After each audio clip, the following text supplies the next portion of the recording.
Oke. Assalamualaikum warahmatullahi wabarakatuh.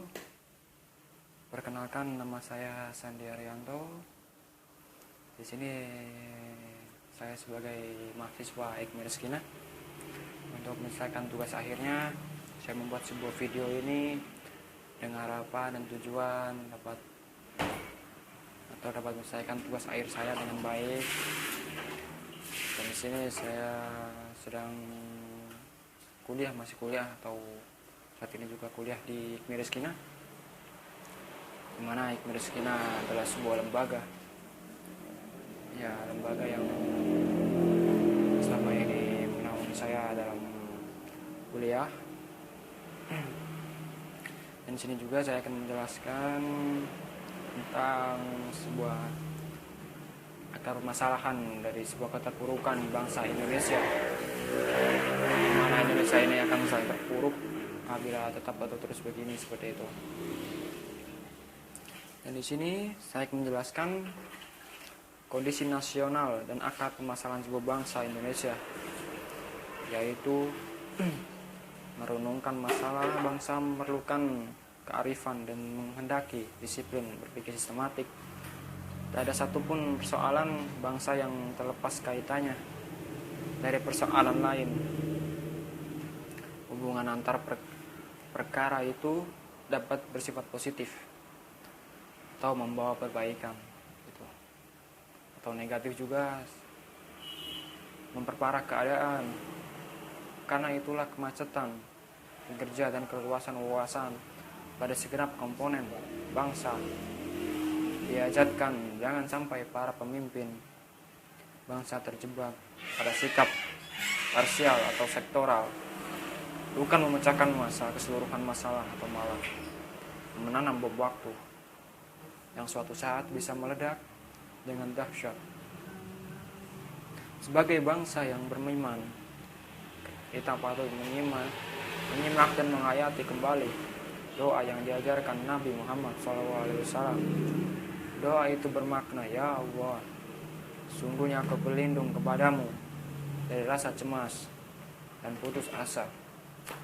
Aku berlindung kepadamu dari sifat hina dan malas. Aku berlindung kepadamu dari jiwa pengecut dan kikir. Aku berlindung kepadamu dari jerat utang dan dominasi orang-orang lain. Hadis riwayat Abu Dawud. Doa itu menggambarkan sejumlah masalah yang mengepung setiap perorangan maupun kelompok di dalam bangsa Indonesia. Perkara yang bersifat individu maupun kolektif yang harus ditanggulangi dan dihilangkan. Permasalahan berkembang kumulatif, makin lama makin menumpuk dan memuncak, sehingga aktivitas seorang atau suatu bangsa tak bisa lagi mencari jalan keluar.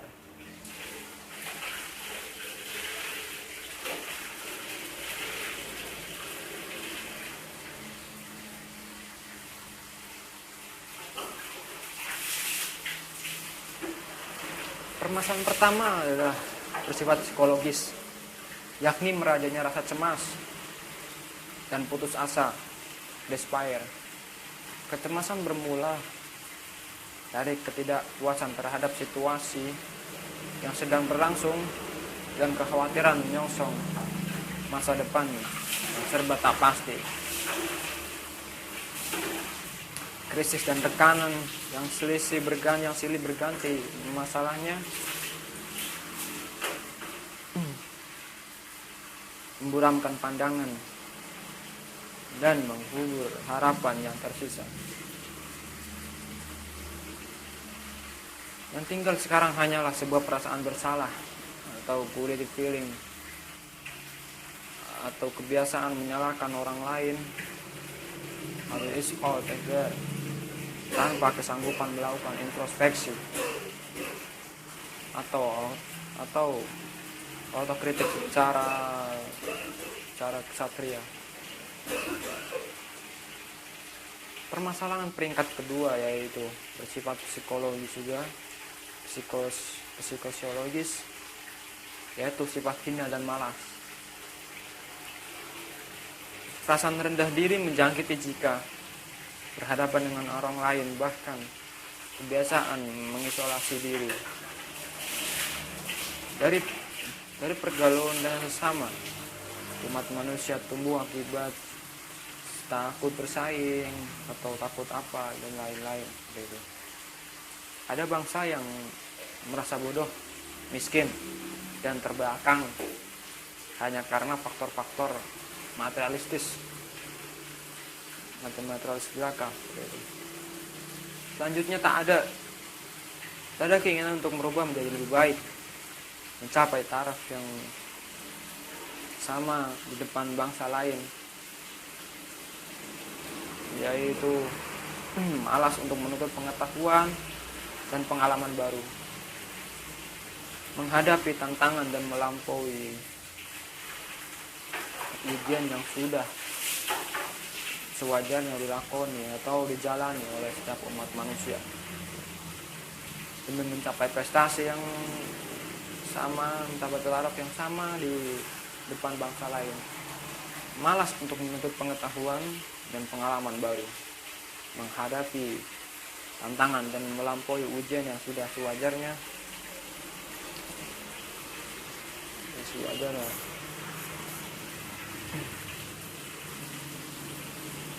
Laku untuk mencapai prestasi yang lebih baik.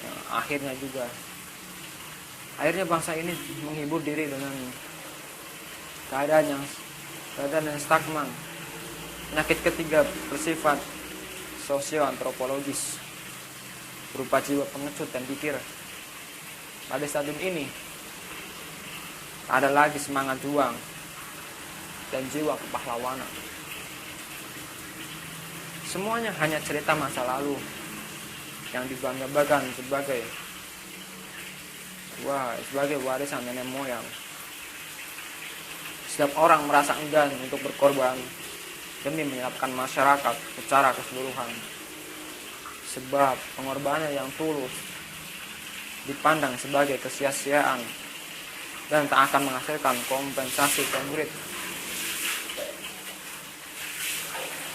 Dengan demikian, musuh utama bukan berada di luar dari belakang diri, melainkan musuh utama adalah dalam diri kita sendiri, termasuk kekikiran dan ketamakan pribadi yang menyebabkan kemiskinan dan ketimpangan sosial. Tak ada lagi keinginan untuk dengan orang lain berbagi, tak ada lagi keinginan berbagi untuk orang lain, karena nafsu kepemilikan dan harus kekuasaan tak bisa dikendalikan. Masing-masing orang mencari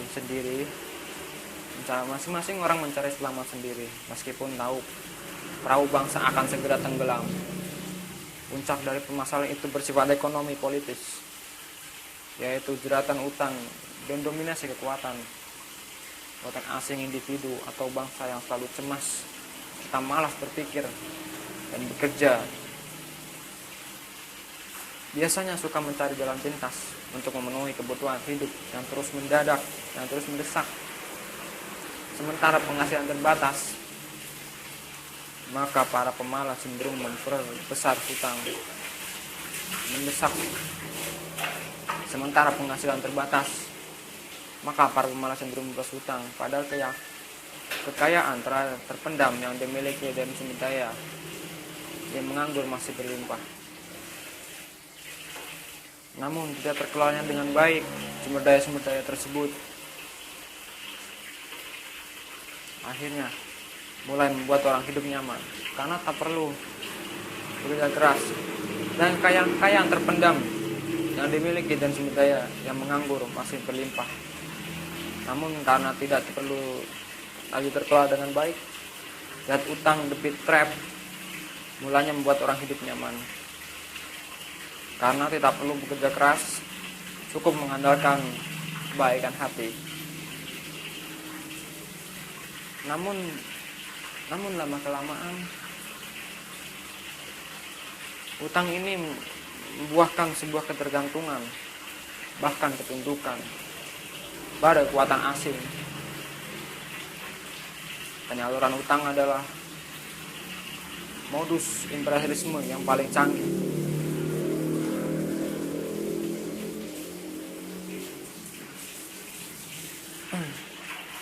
Sebab bangsa yang memetakan secara tepat rangkaian permasalahan individu atau penyakit individu dan sosial yang sedang kita hadapi. Sejak krisis ekonomi dan moneter satu dewasa silam, bangsa Indonesia belum berhasil lepas dari jerat masalah yang kini menjadi benang kusut krisis nasional yang tak ada ujungnya. Inilah permasalahan-permasalahan di Indonesia kita saat ini.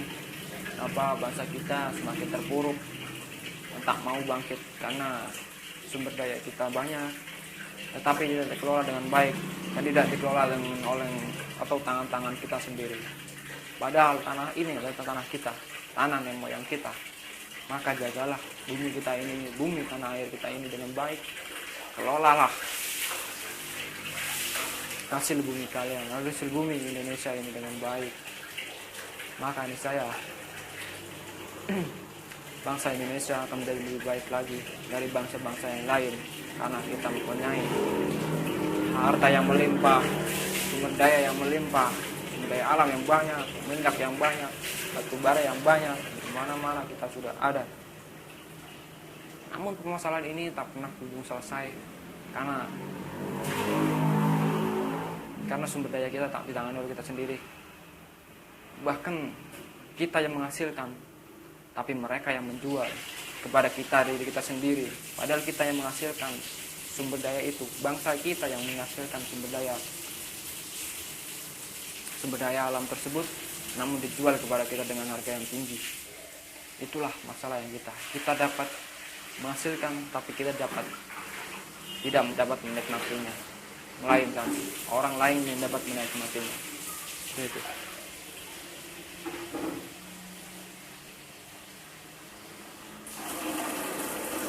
Masyarakat masih tergolong sangat rendah.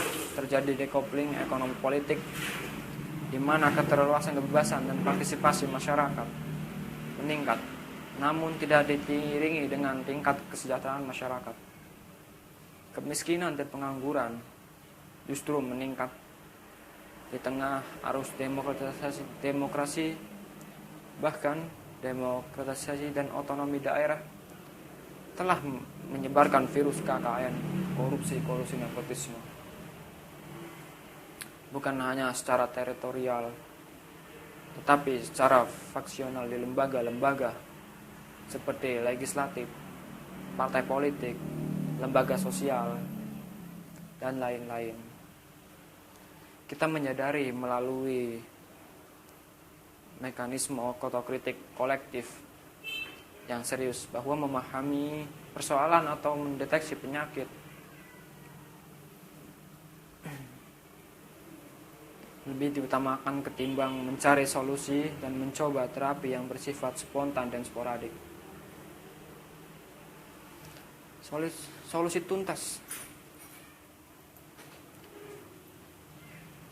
Solusi tuntas hanya mungkin berdasarkan pemahaman atas akar masalah saja yang komprehensif. Masalah-masalah ini kita kelompokkan dalam bidang politik, perekonomian, dan sosial budaya.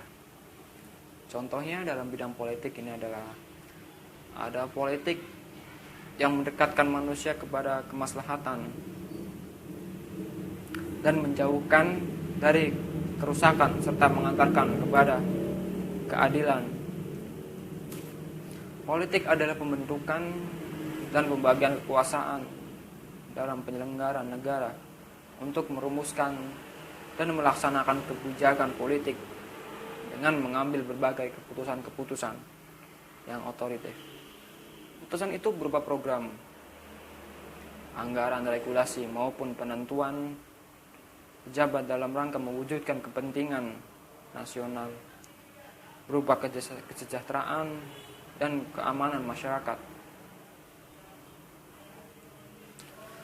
Dalam rangka menggerakkan pengembangan nasional pasca krisis di era globalisasi, maka dibutuhkan iklim politik yang investasi dan pariwisata asing tertarik datang ke Indonesia dan tumbuh secara normal. Selain itu, modal asing yang telah ada di dalam negeri tidak keluar merekolasasi keusahanya ke luar negeri. Berbagai upaya pembangunan politik diarahkan untuk menciptakan stabilitas politik yang sehat dan dinamis yang menghasilkan pemerintahan yang efisien dan efektif, namun tetap dapat menyerap aspirasi publik yang plural dengan spektrumnya yang luas. Kondisi nasional inilah dan akar permasalahan inilah politik meliputi aspek ketenagakerjaan, ketatanegaraan, politik nasional, hukum, birokrasi, otonomi daerah, dan pertahanan keamanan. Dalam masalah ketatanegaraan, yaitu globalisasi dengan semangat transparansi dan demokrasi dengan nilai positif dan negatifnya, ternyata meminta korban hancurnya Federasi Uni Soviet Yugoslavia dan meruntuhkan tembok Berlin. Fenomena itu sebenarnya tidak terpisahkan dari sejarah, tidak terpikirkan oleh sejarah. Negara adidaya Amerika Serikat kini berdiri tegak tanpa lawan. Cina dan India baru bangkit menyongsong perubahan sebagai calon negara adidaya baru. Sementara Indonesia masih tertatih-tatih bangkit dari keterpurukan di tengah proses pemulihan ekonomi dan reformasi politik. Dalam keadaan yang serba transisional, institusi sosial politik yang belum mapan,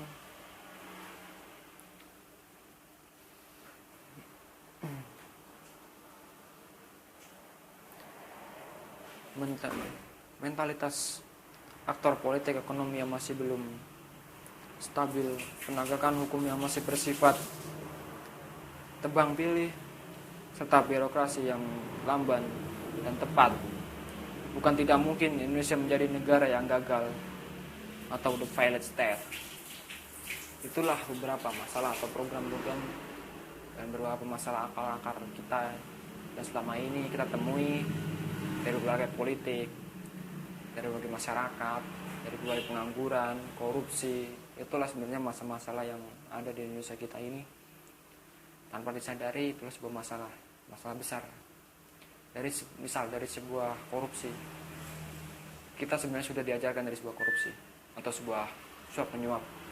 Dengan misal kita contoh kecil aja lah, kita membuat KTP, tapi ada sebuah imbalan atau sebuah boleh dibilang pelicin untuk memperlancar jalannya pembuatan KTP. Itu sebenarnya salah, karena dari awal sinilah akar atau jamur-jamur dari sebuah akar masalah Indonesia itu akan bermunculan, yaitu berupa korupsi, berupa penyogokkan. Karena kita berpikir sebagai jalan pintas atau jalan instan untuk meraih yang lebih cepat, padahal itu salah. Itulah permasalahan dari sebuah Indonesia, yaitu sebuah korupsi, bibit-bibit dari sebuah korupsi seperti itu. Mengikuti cara berpikir F. Fukuyama di tahun 2004, ada dua dimensi penting pengelolaan negara, yakni pertama berkaitan dengan dimensi fungsi dan kedua berkaitan dengan dimensi kekuatan. Menjalankan fungsi mencakup ruang lingkup pengelolaan negara, apakah minimal pertengahan atau aktif. Dimensi kekuatan negara berkaitan dengan kemampuan.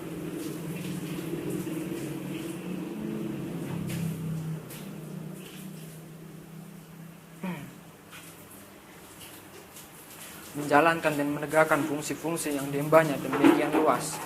Di sisi lain, pasca krisis ekonomi, tantangan politik ekonomi yang masih transisional, menurut pemantapan dan redefinisi peran negara secara lebih tegas, fungsi minimal negara dalam aspek pertahanan, keamanan hukum, jaminan kepemilikan pribadi, manajemen makroekonomi,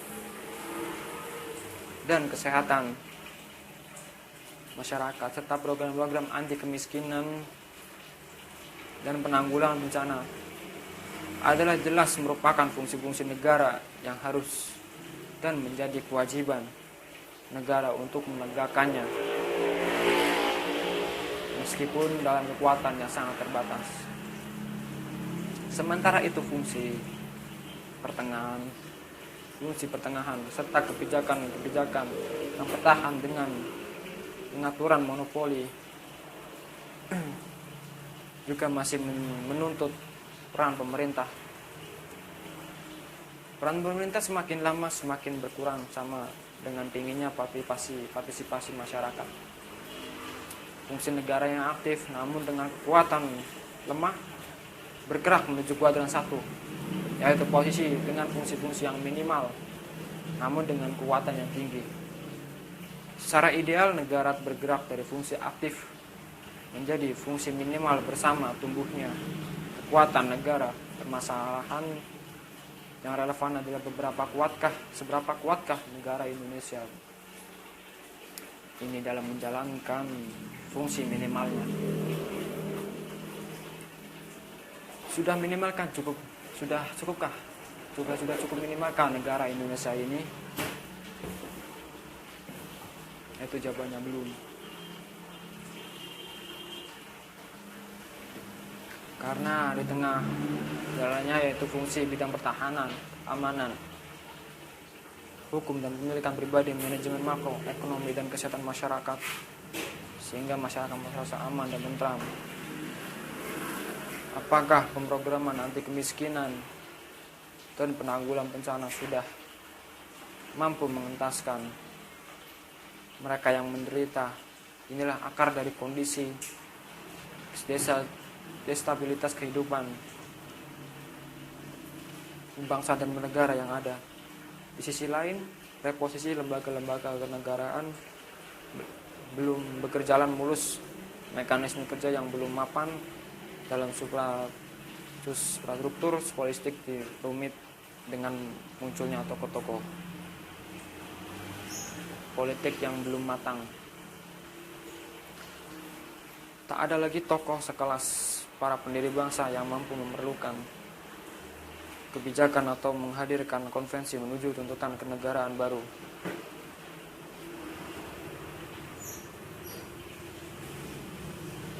Lembaga-lembaga penting misal Dewan Perwakilan Daerah (DPD) yang bersama Dewan Perwakilan Rakyat atau DPR telah membentuk Majelis Permusyawaratan Rakyat (MPR) wajah baru. Tetapi bagaimana peran optimal DPD, DPR, dan MPR baru itu? Belum gamblang untuk menyelesaikan masalah-masalahnya. Lembaga penting lain seperti Mahkamah Konstitusi bertugas mengadili sengketa politik tingkat tinggi antar lembaga negara dan mengevaluasi perubahan undang-undang telah bekerja, namun menyimpan kekhawatiran tersendiri. Pertanyaan-pertanyaan di atas berkaitan dengan 4 hal besar dalam otonomi daerah, masalah institusi politik, hukum birokrasi, berhubungan dengan satu, yaitu kelemahan regulatif body untuk mengantisipasi perubahan dalam bidang ekonomi dan politik yang berlangsung cepat.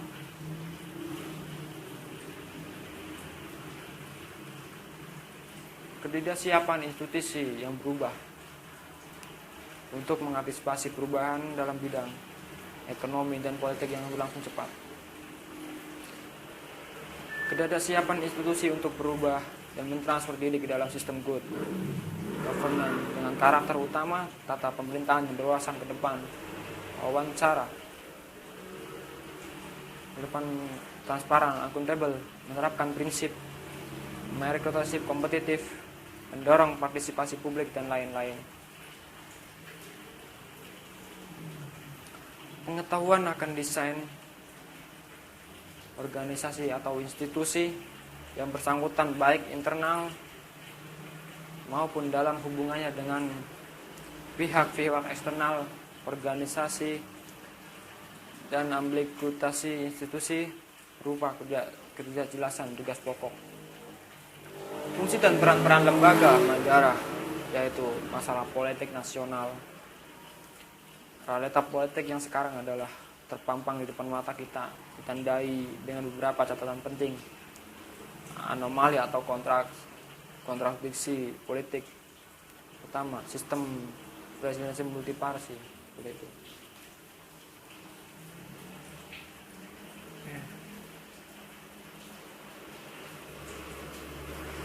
Sementara saat ini kita masih menganut sistem pemerintahan presidensial, bahkan dengan pemilihan langsung presiden dan wakil presiden dalam satu paket.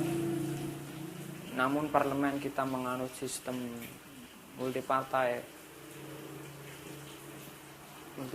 karenanya muncul kasus di mana presiden yang terpilih secara langsung ternyata didukung oleh partai yang relatif kecil di parlemen. Presiden memang memiliki legitimasi yang kuat karena dipilih langsung oleh rakyat dan semakin sulit untuk dijatuhkan. Namun tanpa dukungan parlemen berupa dukungan program, anggaran, legislasi termasuk ratifikasi perjanjian internasional serta penetapan personil, duta besar, panglima TNI dan lain-lain, maka kesuksesan presiden untuk mengelola negara akan lemah. Dalam kondisi politik saat ini, untuk menjatuhkan pemerintahan karena presiden dipilih langsung oleh masyarakat.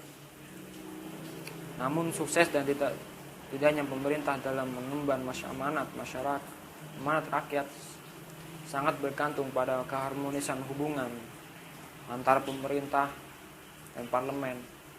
Dengan demikian dalam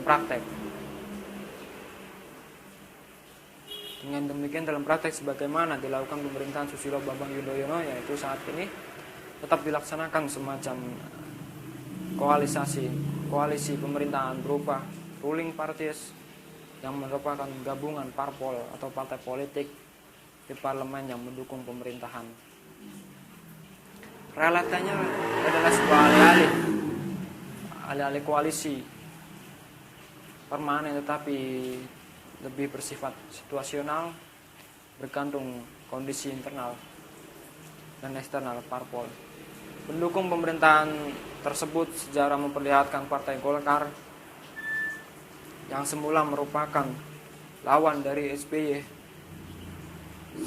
ketika Pilpres bersama berkoalisi dengan PDIP dan P3 dan partai yang lebih kecil membentuk koalisi nasional. 48% suara pemilu April 2004 untuk mendukung Megawati sebagai respon Partai Demokrat, PBB, PKPI, PKS, PAN dan partai yang lebih kecil membentuk koalisi kerakyatan 24%, yaitu 24% suara pemilu April 2004 untuk mendukung SBY-JK. Pada akhirnya SBY-JK mengalahkan Megawati dengan suara 61%, yaitu lawannya 30%. Partai Golkar yang semula merupakan lawan dari SBY ketika Pilpres, namun setelah SBY-JK menang dan 2 bulan kemudian Desember 2004 JK terpilih menjadi ketua partai Golkar, maka posisi Golkar pun segera berubah menjadi partai pendukung pemerintah. Dalam sudut pandang ini tampaknya budaya koalisi dan budaya oposisi belum tumbuh mapan. Bahkan koalisi dalam Pilpres terkesan berbeda dengan kondisi parlemen. Padahal setelah presiden terpilih, koalisi mestinya berlanjut di parlemen dalam rangka mendukung pemerintah. Meski tidak mentradisi praktis setiap bulan Oktober, wacana tertarik dan terlepas.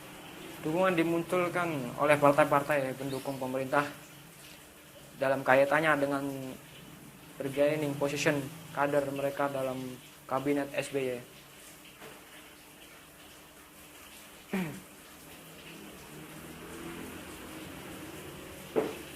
JK sebagai wakil presiden aktif tidak sebesar berperan sebagaimana posisi wapres di era Orde Baru.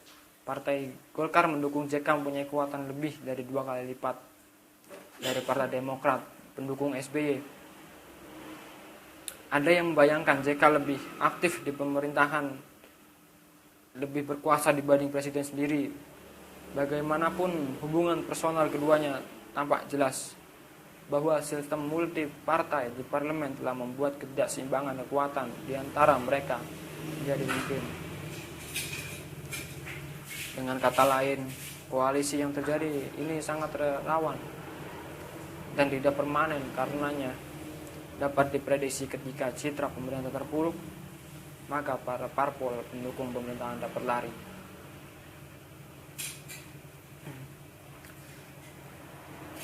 Dihasilkan adalah pemerintah yang tidak efisien dan efektif. Untuk menyikapi kondisi ini, maka jalan keluar yang sederhana adalah bagaimana merancang sistem demokrasi di mana presiden meski dipilih langsung oleh masyarakat, namun mendapat dukungan oleh parpol di parlemen. Pilihan model untuk ini secara generik yang tampak berpeluang hanya dua, yakni sistem parlementer seperti tahun 1950-an atau sistem presidensial dengan jumlah partai yang lebih sedikit. Membandingkan kedua model demokrasi tersebut, akan terlihat bahwa model parlementer memang menyediakan basis kedukungan.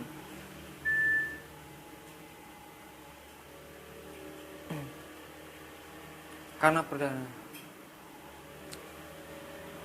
komposisi koalisi berubah secara situasional dan kondisional. Akibatnya pemerintah jatuh dan berganti berkali-kali, jarang memperlihatkan.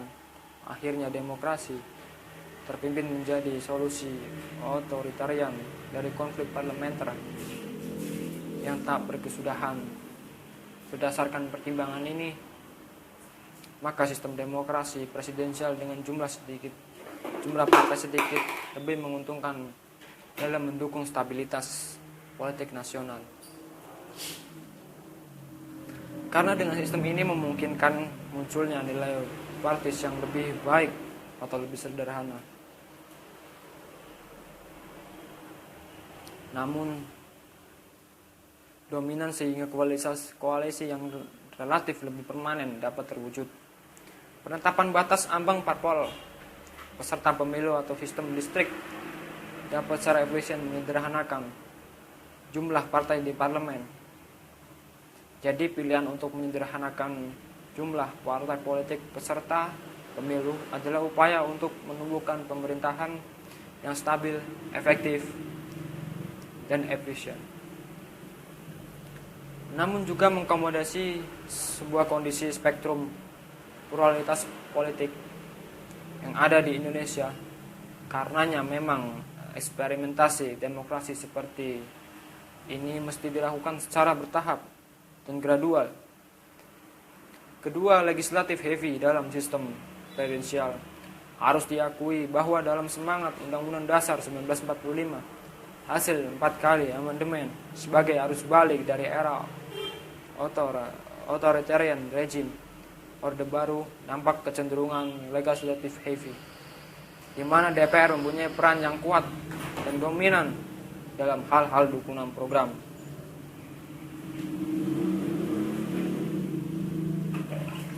Anggaran legalisasi termasuk ratifikasi perjanjian internasional serta penetapan personil, duta besar, panglima, TNI, dan lain-lain. Padahal sistem pemerintahan presidensial sebenarnya masyarakat eksekutif heavy. Agar pemerintahan dapat kuantitatif menjalankan amanat rakyat pemilih. Kondisi ini tidak terlalu bermasalah andai pemerintah didukung kuat oleh parlemen. Artinya mekanisme ahead and balance dapat bergulir dengan sehat dan dinamis. Namun bila kondisi itu tidak terwujud, maka akan memacetkan jalannya roda pemerintahan. Karenanya segaris dengan persoalan anomali pertama eksistensi sistem demokrasi. Presidensial dengan jumlah partai lebih sedikit menguntungkan dalam rangka mewujudkan stabilitas politik nasional. Ketiga adalah terjadinya fenomena decoupling ekonomi politik. Saat ini di mana kebebasan dan keterbukaan diperoleh secara luar biasa, terjadi euforia politik. Namun nyatanya kesejahteraan rakyat masih belum terwujud juga. Padahal semestinya demokrasi kebebasan. Padahal semestinya demokrasi kebebasan dan keterbukaan adalah alat bagi kepentingan nasional, yakni mewujudkan kesejahteraan, keamanan masyarakat.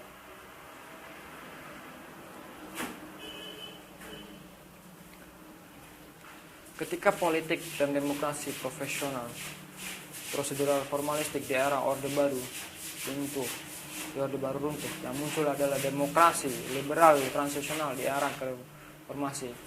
Padahal yang kita inginkan adalah demokrasi yang dewasa, substansial, di mana demokrasi adalah alat bagi kepentingan nasional demi terwujudnya keamanan dan kesejahteraan bagi segenap warga bangsa Indonesia.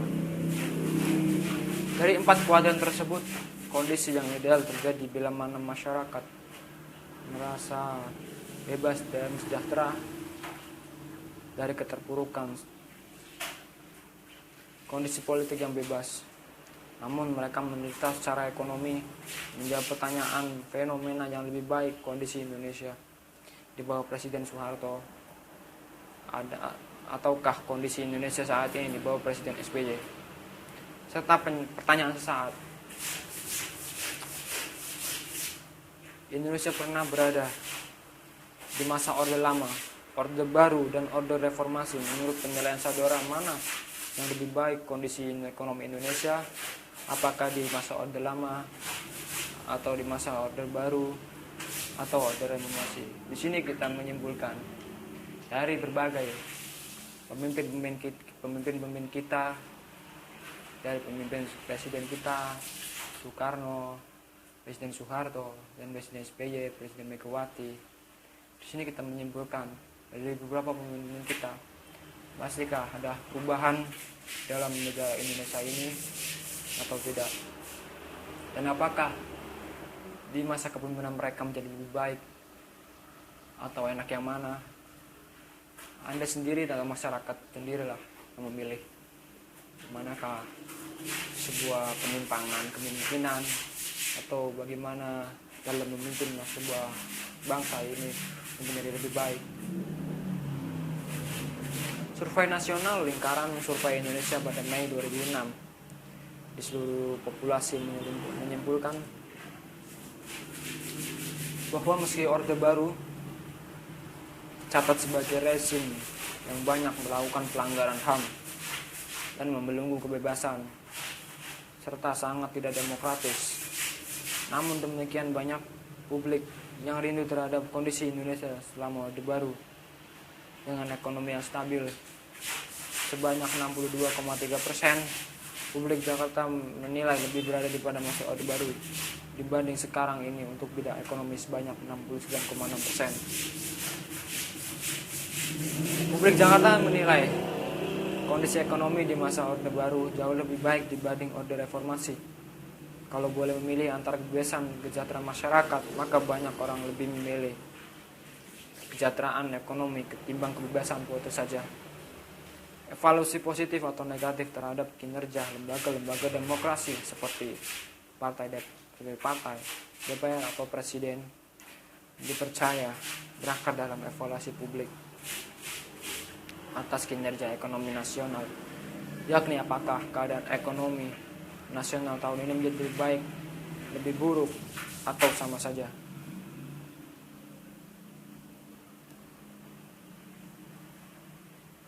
Masalahnya sejak otoritarisme Soeharto tumbang, umumnya masyarakat tidak pernah. Masalahnya sejak otoritarisme Soeharto tumbang, umumnya masyarakat tidak pernah merasa bahwa keadaan ekonomi sekarang lebih baik dibanding tahun sebelumnya. Dalam kurun waktu sekitar satu windu, rata-rata anggota masyarakat yang merasakan bahwa keadaan ekonomi nasional sekarang lebih baik dari tahun sebelumnya hanya sekitar 24%. Dari tahun 1999 hingga sekarang memang ada perbaikan. Misalnya dari 77% pada tahun 1999 hingga sekarang memang ada perbaikan 7% menjadi 28%. Pada tahun 2001 pernah mencapai perbaikan tertinggi pada tahun 2004 ketika masa pemilihan umum tapi tidak melampaui 35%. Siapapun pemimpin nasionalnya dalam 8 tahun terakhir, publik pada umumnya tidak merasakan bahwa keadaan ekonomi nasional menjadi lebih baik dibanding tahun-tahun sebelumnya.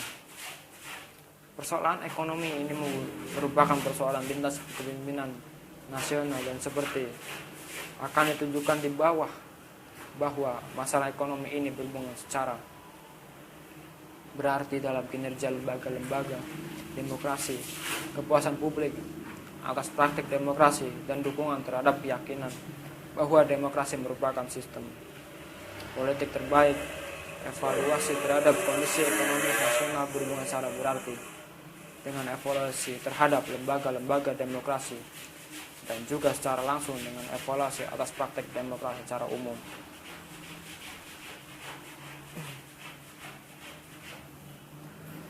Warga yang merasa keadaan ekonomi nasional sekarang lebih baik cenderung juga menilai bahwa lembaga-lembaga berkinerja baik dan juga cenderung lebih positif dalam menilai praktek demokrasi kita. Pola hubungan seperti itu mengindikasikan bahwa lambatnya pemulihan ekonomi bisa berdampak negatif terhadap kepuasan publik terhadap praktek demokrasi di negara kita, dan pada akhirnya masyarakat semakin tidak yakin bahwa demokrasi merupakan sistem terbaik atau paling pas untuk negara kita. Dengan kata lain, legitimasi atas kondisi konsolidasi demokrasi jika potensial terancam oleh lambannya pemulihan ekonomi nasional. Pola hubungan antara kinerja ekonomi nasional dan kinerja lembaga-lembaga demokrasi tersebut bersifat konsisten dan penting. Analisis ini menunjukkan bahwa demokrasi kita bisa terselamatkan atau terancam keberlangsungan tergantung pada kinerja lembaga-lembaga demokrasi, terutama presiden, DPR, dan partai politik. Sedangkan kinerja lembaga itu di mata publik tergantung dari seberapa baik kekuatan kolektif mereka untuk mempercepat pemulihan ekonomi nasional. Dari kenyataan itu, maka ke depan upaya untuk melakukan coupling antara ekonomi dan politik menjadi penting. Kondisi politik yang sehat dan stabil sangat dibutuhkan sebagai basis yang baik bagi pembangunan ekonomi. Keempat adalah demokrasi yang inefisien.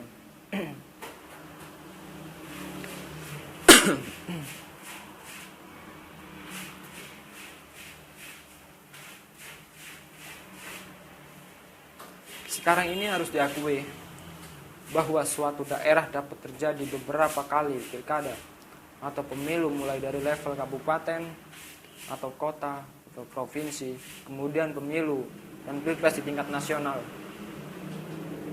Dengan model demokrasi yang ada, calon peserta pilkada atau calon caleg harus mengeluarkan biaya yang sangat besar untuk keperluan kampanye politik, baik yang transparan ataupun tidak transparan. Model demokrasi mahal seperti itu mengurangi kesempatan bagi calon berkualitas yang tidak kaya raya, atau dengan kata lain model ini hanya cocok untuk calon yang kaya raya terlepas dari bobot kualitas yang bersangkutan. Tentu saja demokrasi seperti ini sangat inefisien dan rawan politik uang. Karenanya ke depan perlu dikembangkan model demokrasi yang lebih sehat, yang mampu menjaring calon yang berkualitas melalui sistem yang lebih sederhana, efisien, dan murah. Kelima adalah persoalan kepartaian, konflik internal partai. Pecahnya partai lama dan membentukkan partai baru adalah penyakit dalam tubuh partai seiring dengan munculnya efisiennya keterbatasan. Perlu kita garis bawahi di sini, keterpurukan Indonesia adalah siapa pemimpin yang lebih kuat dan siapa pemimpin yang lebih kaya dalam menjadi sebuah pemimpin menjadi bangsa negara. Padahal masalah ini adalah masalah yang sangat besar karena pemimpin kaya belum tentu memiliki kaya dalam ilmu atau kaya dalam manajemen sebuah masyarakat, dalam masyarakat besar, masyarakat Indonesia. Maka hati nurani kita sebagai masyarakat harus cerdas memilih sebagai pemimpin mana yang baik untuk menjadi pemimpin bangsa Indonesia agar tidak ada lagi bangsa kita ini, bangsa Indonesia menjadi bangsa yang terpuruk dibanding bangsa-bangsa yang lain. Oke, cukup dan sekian. Terima kasih. Wassalamualaikum warahmatullahi wabarakatuh.